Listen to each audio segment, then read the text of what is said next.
Fala galera, tudo bem com vocês, meu povo? Espero que sim. Eu sou o professor Larry Vidica. Nós estamos aqui no canal Pelos Caminhos da História e nós falaremos hoje sobre um assunto muito interessante. A nossa viagem pelo mundo da história hoje, ela fala de um momento importantíssimo, né, para os caminhos, para os rumos, para que a gente possa compreender esse mundo atual, esse mundo que a gente vive. Que momento é esse? Nós falaremos daquele momento que vai do fim da Primeira Guerra Mundial, né, em 1918, até o início da Segunda Guerra Mundial, em 1939. É o chamado período entre guerras. O que aconteceu de importante nesse período que marca o fim da primeira e o início da segunda, nesse contratempo, nesse intervalo de tempo? Vale lembrar aqui que existe, né, uma corrente historiográfica que afirma que o mundo não viveu duas guerras mundiais, que o mundo viveu apenas uma, com um intervalo de tempo, uma vez que os motivos da segunda são interligados aos motivos que levaram à primeira, que uma tem relação com a outra, né?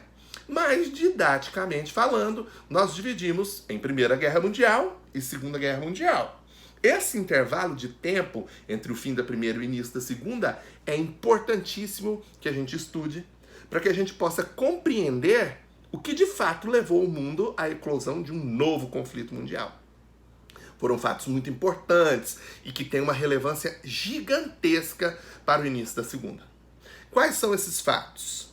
Né? O que aconteceu, né, nesse meio tempo? Nós podemos citar, em 1929, a crise que ocorreu nos Estados Unidos, na megapotência que surge no mundo com o final da Primeira Guerra Mundial, aquele país desenvolvido, com a produção capitalista acelerada, entra em crise no ano de 1929 com a quebra da Bolsa de Valores de Nova York.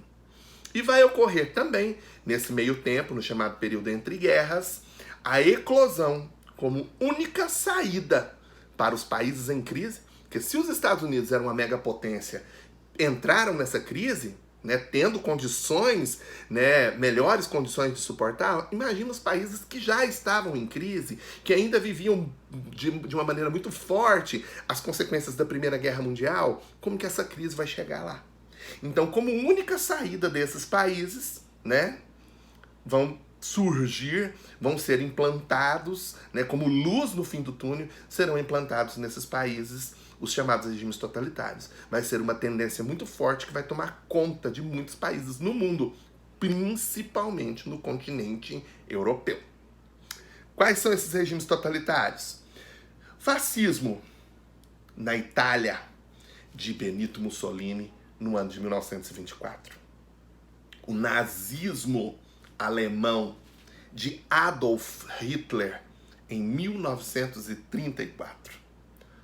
O franquismo de Francisco Franco, né, na Espanha, em 1937. O stalinismo russo de Stalin, em 1925.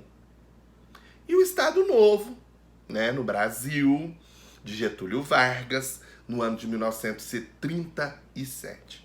Então vocês viram que essa tendência pega de cheio o continente europeu, mas não é exclusividade do continente europeu. Nós temos um país aí da América do Sul, o nosso país, o Brasil, que nesse momento também, né, adere a essa tendência e implanta um regime totalitário, que é o Estado Novo de Getúlio Vargas.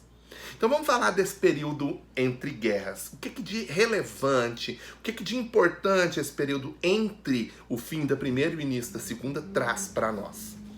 Bom, logo após a Primeira Guerra Mundial, em 1920, entre 1920 e 1930, implantou-se na União Soviética, na URSS, União das Repúblicas Socialistas Soviéticas, um modelo de Estado com duas características. Quais eram essas duas características? Uma política ditatorial e uma política altamente centralizadora. O mundo capitalista sofria os efeitos da crise de 29. A Primeira Guerra Mundial deixou um saldo negativo, extremamente negativo, para o continente europeu, com perdas humanas, com perdas materiais, com crise econômica, né? Então, o saldo da Primeira Guerra Mundial era catastrófico ao continente europeu. Ainda tinha essa crise, né, que ocorria nos Estados Unidos no ano de 1929, e os efeitos disso são, né, devastadores para muitos países do mundo. A sociedade da abundância e do consumismo implantado pelos Estados Unidos após a Primeira Guerra Mundial. Isso vai ser crucial para essa crise que vai ocorrer nos Estados Unidos em 1929. Estados Unidos, logo após a Primeira Guerra, vivenciam um momento de muita prosperidade econômica, né?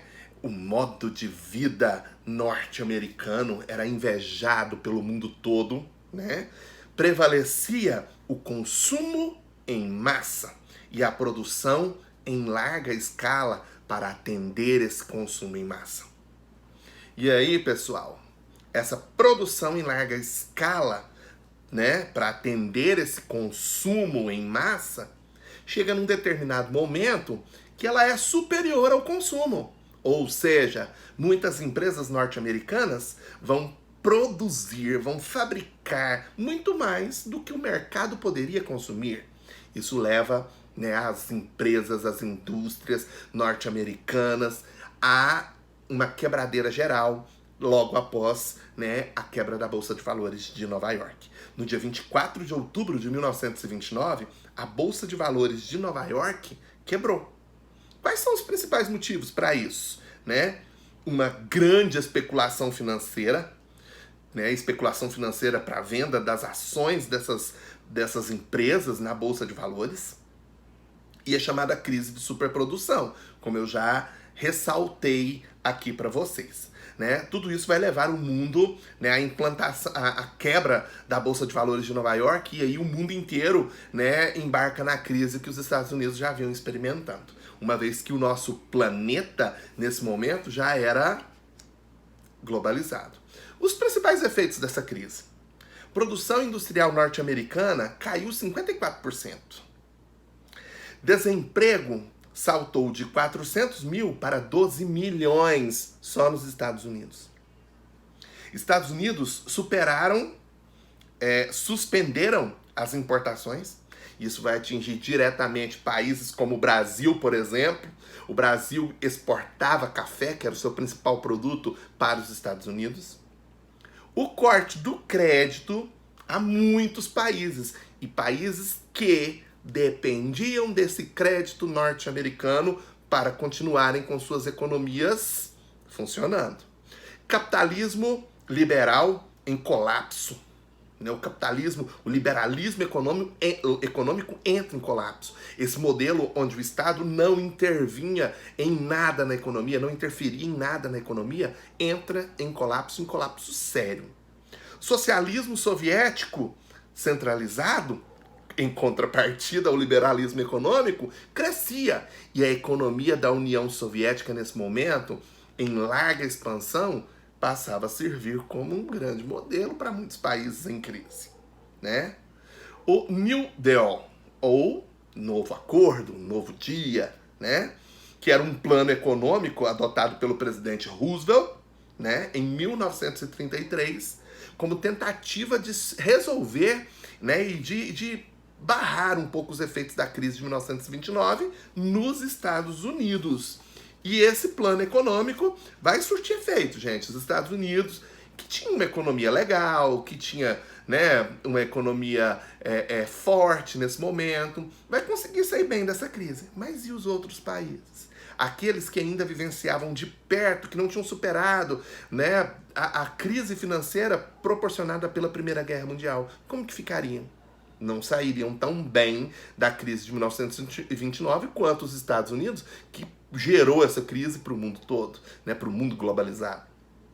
Então, esse plano prometia reorganizar a produção e alavancar a economia norte-americana.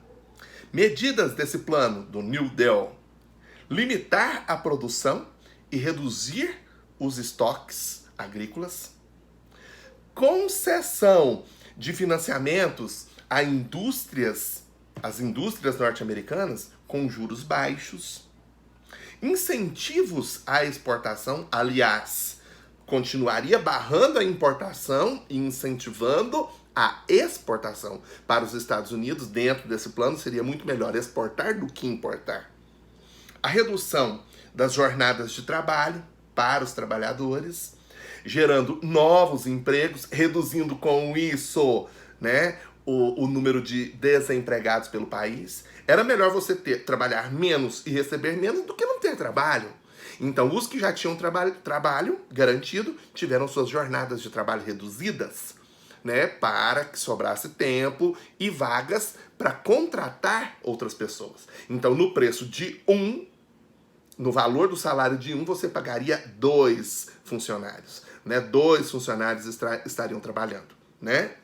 Gerando novos empregos com salários menores. Salário mínimo com preço fixo vai acontecer nos Estados Unidos.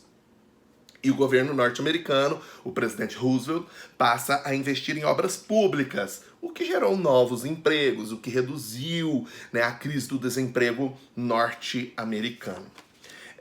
E os regimes totalitários, como a gente citou, que também são fruto, né, desse momento do chamado período entre guerras, que está intimamente relacionado aos efeitos da crise de 29, né? Vai ter uma tendência muito forte de países do continente europeu e de outros países do mundo, né, como única saída que eles têm para resolver essa crise, que já vinha desde a Primeira Guerra Mundial, dos fins da Primeira Guerra, e agora com a crise de 1929 fica ainda muito mais forte. Esses regimes totalitários que vão ser implantados, a gente já citou, né, quais eram eles vão ter como características principais, olha o que vai acontecer. As características: abuso de poder por parte do Estado, do governo. O governo vai concentrar muitos poderes nas mãos e vão fazer um uso em larga escala desse poder, né, um abuso até desse poder.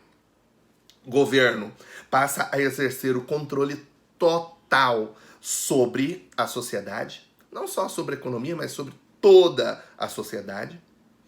Imposições ideológicas, também muito fortes nesse momento. Quem pensava contra o governo, quem pensava de uma maneira diferente, né, não podia se manifestar, é claro, né, que seria reprimido. Censura em larga escala. E o emprego da força da violência também foi algo constante, né? Era uma característica muito forte dos chamados regimes totalitários, principalmente com quem tentava, né, ir contra as ideias do governo totalitário, né? E militarismo, né? O militarismo era uma tendência muito forte a todas essas nações que aderiram aos chamados regimes totalitários. Bom, essa explanação geral é para aguçar a curiosidade de vocês, porque na nossa próxima videoaula nós falaremos a respeito, né, da crise de 29, com mais detalhes, de uma forma mais acentuada, para que vocês possam compreender um pouco melhor, ok? Então até a nossa próxima aula, onde nós trataremos da crise de 29. Um grande abraço, um grande beijo, fui!